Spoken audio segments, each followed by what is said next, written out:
Cuento de terror, Los Vigilantes, de Ricardo Rincón.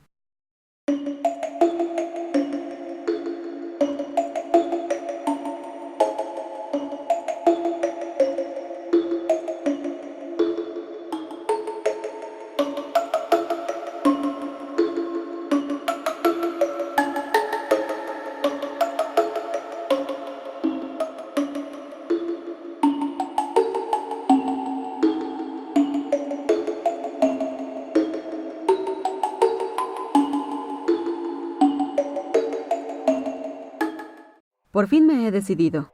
Hasta hoy, a pesar del riesgo que corro y de los daños colaterales que se puedan provocar, tomé la determinación de contar la historia, los hechos, una tarea, un relato de terror y la desaparición de mi mejor amigo. Conocí a Fernando desde que juntos estudiábamos historia. Una vez que terminamos la carrera, logramos colocarnos en una institución especializada en investigaciones sobre la Ciudad de México. Por otro lado, ambos siempre habíamos tenido ciertas inclinaciones literarias, por lo que ingresamos a la escuela de escritores, a la que asistíamos una vez por semana. En mi caso, la licenciatura me daba la oportunidad de escribir sin la rigidez científica de nuestra profesión y podía echar a volar la imaginación con total libertad al crear personajes y situaciones de ficción.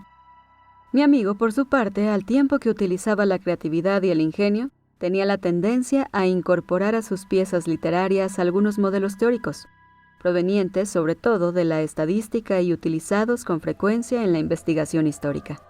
El plan de estudios de nuestra clase de literatura incluía la exploración de los distintos géneros narrativos y, al término de cada uno de ellos, el profesor nos dejaba como tarea realizar alguna composición relacionada con la materia que recién habíamos visto.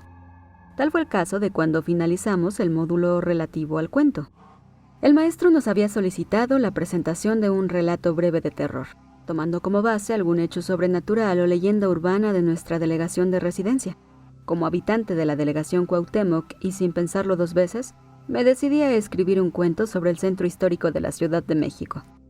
Tarea nada fácil, por cierto, tomando en consideración la abundancia de leyendas, mitos, casas embrujadas e historias de fantasmas que existen en torno al primer cuadro de la capital. Fernando se tomó muy en serio la presentación de este trabajo, pues quería demostrar a toda la clase que tenía oficio y madera de escritor. Nunca lo había escuchado hablar con tanta vehemencia como cuando lo hizo sobre dicha tarea. Quiero escribir una verdadera historia macabra sobre Coyoacán. Pero no cualquier cuento de terror, sino que sea el cuento de terror de Coyoacán. Así, con mayúsculas. La máxima obra jamás realizada sobre esta delegación, me dijo Fernando muy motivado al salir de la escuela de escritores. A la distancia de los hechos, me arrepiento de que yo mismo le comenté que tenía bastante materia prima de donde escoger, pues Coyoacán también era rica en leyendas urbanas, crónicas de espectros y seres del más allá que regresan a este mundo para purgar sus penas. Hay varias anécdotas salpicadas de misterio, como aquella leyenda del famoso Callejón del Aguacate, que habla sobre un monje que se aparece en una ventana para atestiguar la serie de escalofriantes eventos que allí suceden. Existen otras historias de fantasmas que tan solo de recordarlas me provocan sudoración y temblores en el cuerpo, como la de la mujer que se quitó la vida arrojándose al paso del tranvía invadida por el dolor cuando asesinaron a su prometido. Se cuenta que la mujer, vestida toda de negro, vaga todavía por el barrio de San Antonio Panzacola.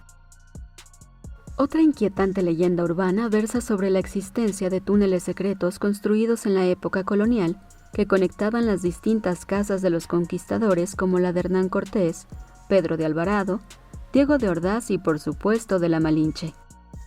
También hay hechos históricos que han salpimentado las crónicas de Coyoacán, como el funesto asesinato de Catalina Juárez la Marcaída, que se cree fue perpetrado a manos de su propio marido, Hernán Cortés.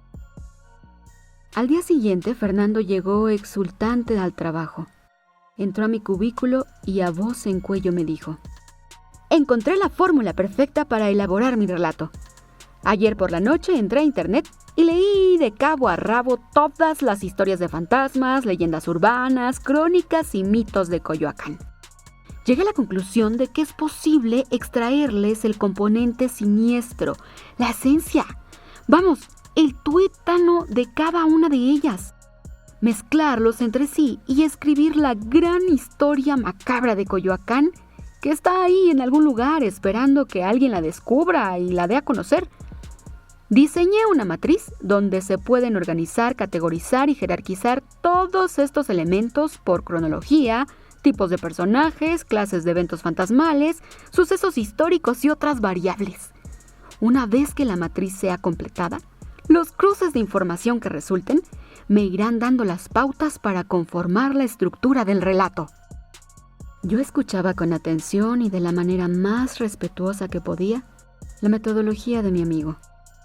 Pero en mis adentros tenía una gran confusión, puesto que su idea me parecía algo así como la elaboración de una gran ensalada. No encontraba por ningún lado la viabilidad de su propuesta, como si al meter toda aquella información en una especie de batidora pudiera dar como resultado una obra literaria. Pero toda esta sistematización de datos, además de contar con trabajo de gabinete, tendrá que ser complementada con horas de trabajo de campo, por lo que empezaré por las tardes con recorridos directamente en los lugares donde, de acuerdo a la tradición, han ocurrido los diferentes hechos sobrenaturales de Coyoacán, me dijo mi amigo convencido. A partir de esa misma tarde puso manos a la obra e inició, bajo un plan perfectamente estructurado, la visita a los sitios. Sus recorridos iniciaron en el famoso Callejón del Aguacate, por parecerle un sitio emblemático de la delegación. Al día siguiente, Fernando pasó a saludarme a mi oficina y a comentarme sobre el resultado de esa primera pesquisa. Visiblemente estimulado, me relató cómo por la tarde, a punto de oscurecer, se había internado en ese enigmático callejón y cómo se acercó a la ventana ubicada en medio de un largo paredón en el que no hay ninguna puerta, por donde se cree se aparece el monje. De acuerdo a su testimonio, la ventana tenía unas pequeñas puertas exteriores de madera. Se quedó observándolas por algunos segundos hasta que por fin se decidió a llamar. Tocó 3 veces con los nudillos, pero nadie atendió el llamado. Se sintió frustrado y dio la vuelta para dirigirse al segundo punto de su itinerario. Había dado solo algunos pasos cuando escuchó el rechinido del pestillo de la ventana. Volteó y vio como una arrugada mano empujaba las 2 hojas de madera y quedaba al descubierto una reja de hierro que salvaguardaba la oquedad. Detrás, se corrió una cortinilla negra y apareció el rostro de un anciano de larga barba blanca con gesto adusto. ¿Qué quiere?, le preguntó con tono severo. Disculpe, no quiero molestar, solo busco algunos datos. Estoy haciendo una investigación sobre los misteriosos sucesos que han ocurrido en este callejón. Ah, usted es de esos, le contestó el viejo de forma gruñona, cerrando las cortinas violentamente. Mi amigo pensó que el anciano ya no volvería a aparecerse, cuando para su sorpresa aquel asomó de nuevo la cabeza y estiró el brazo entre los barrotes para entregarle una tarjeta. Yo no sé qué es lo que quiera ni me interesa, pero diríjase a esta dirección. Ahí le darán lo que busca y por favor, no vuelva por aquí, remató hoscamente, cerrando con tremendo azotón las puertecillas de madera. Le había dado la tarjeta de presentación de un hombre llamado Martín de la Hidalga, presidente del Comité para la Preservación de las Tradiciones de Coyoacán, AC. Para esa misma tarde, Fernando concertó una cita con el representante de ese comité, a fin de recabar más datos que enriquecieran su investigación. Cuando Fernando acudió al encuentro, quedó sorprendido por el lujo de las oficinas, pero sobre todo, porque habiendo pasado por esa calle cientos de veces, jamás había visto el letrero que anunciaba al comité en los altos de su sede, una céntrica residencia coyoacanense que por mi propia seguridad prefiero dejar en el anonimato. Martín de la Hidalga era un hombre entrado en sus 50s, de cabello entrecano y barba y bigote ralos, figura esbelta y un aire de sofisticación. Después de haber escuchado los pormenores de la investigación, de la Hidalga aseguró a Fernando que había llegado al lugar indicado. «Cayó usted en muy buenas manos, don Fernando», le dijo el ceremonioso hombre. «Represento a una antigua sociedad cuyos integrantes son escrupulosamente seleccionados para salvaguardar las tradiciones de nuestra localidad. Aparte de la información que yo mismo le daré, lo presentaré con cada uno de los distinguidos miembros de este comité que conocen de la A a la Z todas y cada una de las leyendas de Coyoacán». De la Hidalga le dio una lista de varios nombres, asegurándole que previamente hablaría con ellos para concertarle entrevistas. Tomó el teléfono y para esa misma noche pudo conseguirle una reunión con la señora Matilde Casanova, distinguida dama de sociedad de Coyoacán, cuya familia había vivido por generaciones en ese lugar. «La señora Casanova lo estará esperando hoy a las 8 de la noche sobre el puente del Altillo, anexo al templo de San Antonio Panzacola. No podrá confundirla, puesto que la mujer siempre viste de negro debido al luto permanente», le dijo de la Hidalga a mi amigo. Fernando salió desconcertado de esa junta, aunque con la plena convicción de presentarse en el sitio señalado. Llegó unos minutos antes a la cita y se apostó en el medio del puente. La oscuridad de la noche y lo solitario de la zona hicieron que se inquietara un poco, no tanto por la aparición de un espectro, sino por la de los amantes de lo ajeno. Esa tarde había llovido torrencialmente y para entretenerse mientras llegaba la mujer, Fernando observaba cómo el estrecho río de la Magdalena, que pasa por debajo del puente, estaba más crecido que de costumbre, por lo que el paso del caudal emitía un insólito rumor embravecido. La evaporación de la humedad contenida en los jardines cercanos y en el empedrado de las calles y del puente provocara que ascendiera una densa bruma y envolviera lóbregamente el lugar. La pequeña farola que alumbraba con luz mortecina una de las esquinas del templo de Panzacola magnificaba la presencia de la niebla, haciendo parecer todo el contexto arquitectónico como una inquietante estampa digna de un pintor tenebrista. Entre la penumbra, mi amigo escuchó pasos lentos de alguien que se acercaba. Por la bruma no alcanzaba a distinguir nada hasta que intempestivamente sintió una mano que le tocaba por detrás el hombro. Fernando se sobresaltó y volteó a ver quién le había tocado. Alcanzó a vislumbrar el rostro pálido de una mujer joven que llevaba un sombrero. Iba ataviada con un vestido negro de cuello alto y se apoyaba en un bastón. «¿Señora Casanova?», preguntó alterado. «Sí, soy Matilde Casanova, viuda de Arrieta», le contestó la mujer con voz grave y profunda. «El señor de la Hidalga me habló de usted. Por favor, vayamos a sentarnos a aquella banca. Desde el accidente no puedo estar mucho tiempo de pie».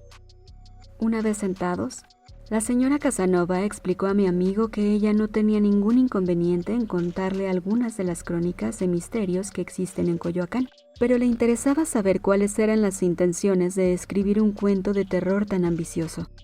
Fernando le comentó sobre la metodología que había diseñado y la convicción que tenía de poder escribir un relato terrorífico una vez que descubriera las variables contenidas en las leyendas. «Interesante método. Muchos llegan a lo mismo, pero por distintos caminos.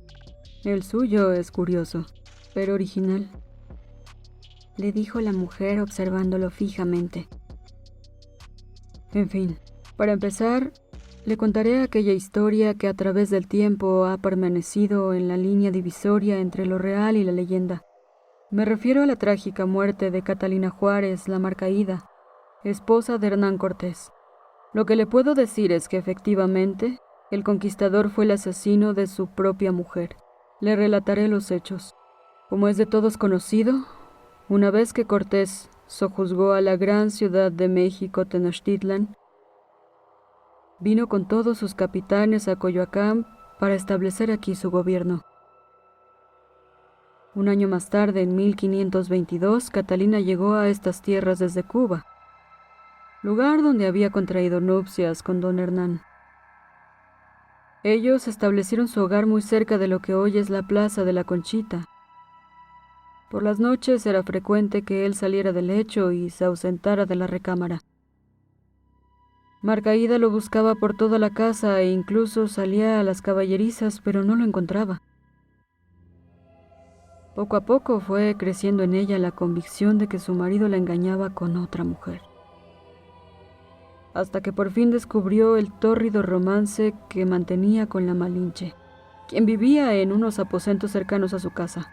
Por una de sus criadas, Catalina se enteró que los encuentros eran de madrugada en casa de la indígena, por lo que un día antes de irse a dormir y sin que él se diera cuenta, la mujer cerró con candado todos los accesos de la casa para evitar que Cortés saliera. Se fueron a acostar, pero a medianoche ella se percató de que él ya no estaba. Salió a buscarlo y aunque todo estaba cerrado tal y como lo había dejado, por ninguna parte encontró a su marido. Esto se repitió durante muchas noches, hasta que ella descubrió el oscuro misterio de las salidas nocturnas de Cortés. Es por eso que él la asesinó, para que ella nunca develara ese secreto. Una noche que habían ofrecido una cena, Cortés dijo a Catalina que se ausentaría por unos momentos. Entonces lo siguió y vio que se dirigió a una habitación que siempre permanecía cerrada. Escondida observó cómo el hombre movió un pesado mueble y sobre el piso apareció una puerta. Vio que Cortés levantó la tapa y se introdujo cerrándola tras de sí. Catalina atestiguó todo, pero un sirviente la sorprendió y dio parte al conquistador. Fue esa misma noche cuando Catalina apareció estrangulada con su propio collar en la alcoba. En ese momento Fernando intervino. ¿Eso significa que para encontrarse con la Malinche, Cortés se trasladaba a su casa a través de un...? Mi amigo no pudo acabar la frase porque la mujer lo interrumpió. «Shh, no lo diga en voz alta. Lo pueden oír». Señora Casanova, usted me está dando información vital para el relato. Lo que me ha contado es oro molido para mi investigación. Por favor, continúe. Lo haría con mucho gusto, pero ahora estoy muy fatigada y necesito descansar. Será otro día. Fernando aceptó de mala gana, pero la invitó a tener a la brevedad otra cita. Claro que sí, contestó la mujer. Me da gusto que haya gente interesada en difundir las crónicas y leyendas de nuestra delegación. Una vez que termine su investigación, escríbala. La mujer se puso de pie y se despidió de mi amigo. Dio unos cuantos pasos, pero se detuvo. Giró y como colofón le dijo a Fernando: «Una última cosa. Solo tenga cuidado de que no le pase lo mismo que a la Marcaída. Hay puertas que es mejor no abrir». Fernando se estremeció al escuchar estas palabras, pero no dijo nada. Solo se limitó a verla alejarse lentamente, rengueando, apoyada con su bastón, hasta que fue devorada por la neblina mientras atravesaba el puente. Este encuentro me lo relató Fernando al día siguiente, pero lo noté un poco extraño. Ya no manifestaba el mismo ímpetu del principio. Sin embargo, estaba decidido a continuar con los encuentros que de la Hidalga le había concertado con algunos más de los miembros del comité. En los días siguientes, el semblante con que se aparecía mi amigo en el trabajo era de una seriedad que rayaba en la preocupación. Callado y meditabundo pasaba cerca de mi oficina, pero yo prefería que siguiera de largo, a fin de no interrumpir sus sesudas cavilaciones sobre el tema. Finalmente, la noche previa a la entrega del relato, recibí una llamada telefónica de Fernando que con voz emocionada me dijo: «Hoy estuve en el último punto que de la Hidalga me sugirió. Tengo la matriz completa. La estructura de mi relato brotó como por arte de magia. Cerré el círculo. Las leyendas urbanas y las historias de fantasmas efectivamente están conectadas en un único y macabro concierto. Puedo descifrar que todos esos eventos que suceden en el Callejón del Aguacate son ciertos. Sí existe el monje. La mujer de negro que vaga por la iglesia de Panzacola existe también. Es la propia señora Casanova. Pero sobre todo, lo más importante de mi investigación, los túneles que conectan las casas de los conquistadores existen, así como lo oyes. El propio señor de la Hidalga me llevó a la entrada del túnel por donde salía Cortés para encontrarse con la Malinche. Yo mismo bajé y pude recorrer un amplio tramo del pasadizo que está iluminado con antorchas. Cuando llegué a un cruce, pude ver las diversas ramificaciones del túnel en dirección a las casas de Pedro Alvarado, de Diego de Ordaz y de la Malinche. Sentí pánico, ya que bajo tierra hay una gran actividad de hombres de negro que transitan encapuchados, salen y entran por distintas puertas.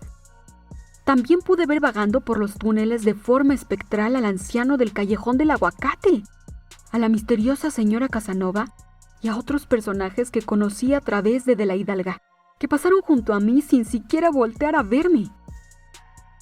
A reserva de que esta mañana leas completo mi relato, solo puedo adelantarte que en ese laberinto de galerías subterráneas hay infinidad de habitaciones a manera de celdas. En una, escuché susurros como rezos. En otras oí música litúrgica acompañada de voces guturales graves y gritos de dolor. Estando debajo, de la Hidalga me dijo: ¿Impresionado, don Fernando? Es usted de los pocos afortunados que conocen los secretos de Coyoacán. Escríbalo. Se lo recomiendo. Haga hincapié en que existe este grupo que se hace llamar Los Vigilantes, encargado de mantener bajo un buen resguardo nuestras verdaderas tradiciones. Solo le pido un favor. Done a la biblioteca del comité una copia de su trabajo. ¿El comité?, me aseguró Fernando. Es tan solo la pantalla de esa secta secreta cuyos verdaderos fines ignoro, pero que la gente necesita saber. Por ahora tengo que dejarte. Voy a trabajar durante toda la noche escribiendo la historia. Quedé impactado por todo lo que me dijo Fernando y debo aceptar que no dormí aquella noche por las ansias de leer su relato. Al día siguiente lo esperé durante todo el día en la oficina, pero nunca se presentó a trabajar. Le marqué infinidad de veces a su celular. Jamás contestó. Por la tarde me fui a la clase de literatura con la esperanza de encontrar allí a mi amigo. Nunca llegó. Lo busqué en su casa por la noche. Todo fue en vano. Al día siguiente, muy temprano, me trasladé a su casa de nuevo. En la entrada del edificio me topé con el portero, quien me informó que había visto salir a Fernando durante la madrugada del día anterior. El hombre me comentó que un automóvil se había estacionado frente a la casa. Descendieron 4 individuos y entraron. Subieron por el elevador y se dirigieron a su departamento. Fernando salió de manera voluntaria con ellos. Él llevaba un paquete amarillo, al parecer con documentos, mientras uno de los hombres llevaba su equipo de cómputo. Eso fue lo último que supe de mi amigo. Avisé a sus familiares, quienes dieron parte a las autoridades para su búsqueda. Junto con aquellos, pude entrar a su departamento, pero por ningún lado pudimos encontrar vestigio alguno de la historia que escribió. A los pocos días de su desaparición, traté de seguir los pasos que Fernando había dado en la investigación sobre las leyendas de Coyoacán. Me llevé muchas sorpresas. Fui al Callejón del Aguacate, pero no encontré ninguna ventana con puertas de madera. Me trasladé a la casa donde supuestamente está el comité.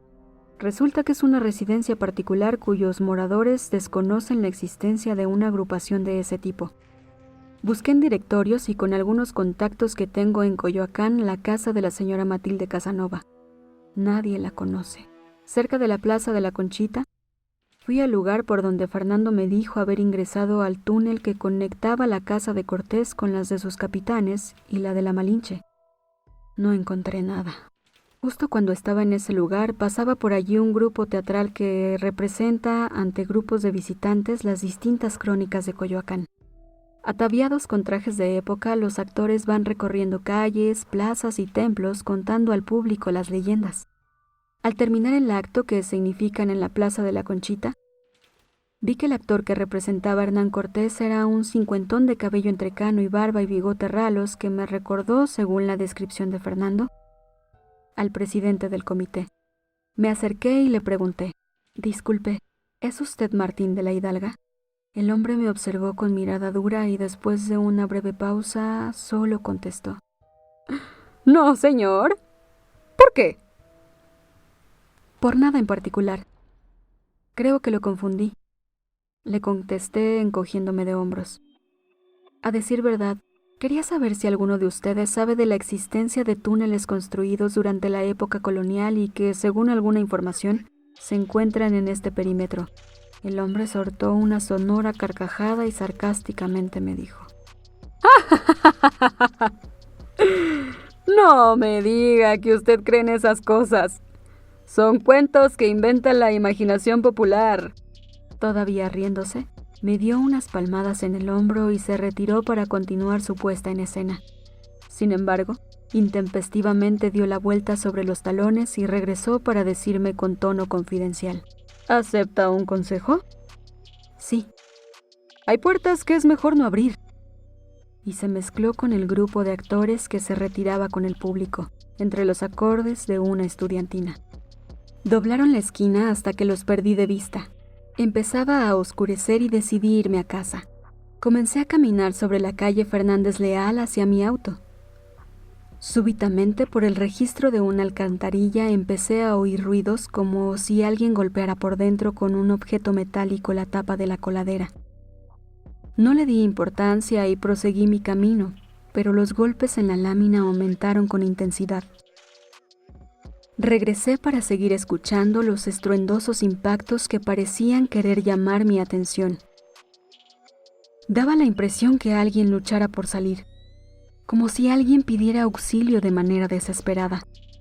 Me incliné y estiré el brazo en un intento de abrir la pesada cubierta de metal. Pero me detuve y recordé: hay puertas que es mejor no abrir. Me incorporé para alejarme y mientras corría hacia el auto, no dejaba de escuchar el sonido ensordecedor de los golpes contra la tapa de la coladera. Ha pasado un año ya de la desaparición de Fernando. Nunca supimos nada más de él. No hay pistas, no hay líneas de investigación. Se dio el caso por cerrado. Yo fui la única persona que se enteró de las pesquisas que emprendió mi amigo. Si su desaparición ocurrió por haber descubierto esos secretos, significa que yo también corro peligro por el hecho de haberme compartido algunas de esas pistas. Desde que ocurrieron los hechos no soy la misma persona. Extraño mucho a mi gran amigo. Siento una profunda tristeza por su ausencia, pero al mismo tiempo un gran temor de correr la misma suerte que él. Sé también que quien lea este relato podría quedar bajo amenaza por conocer, aunque no del todo, las incursiones de Fernando a lo desconocido. Sin embargo, me atreví a contar la historia como producto de mi creciente desesperación. Cada noche antes de dormir, rezo y me encomiendo a Dios para seguir adelante. Le pido que ese terrible suceso no siga perturbando mi paz y pueda olvidarlo pronto. Dios quiera que así sea. Dios quiera.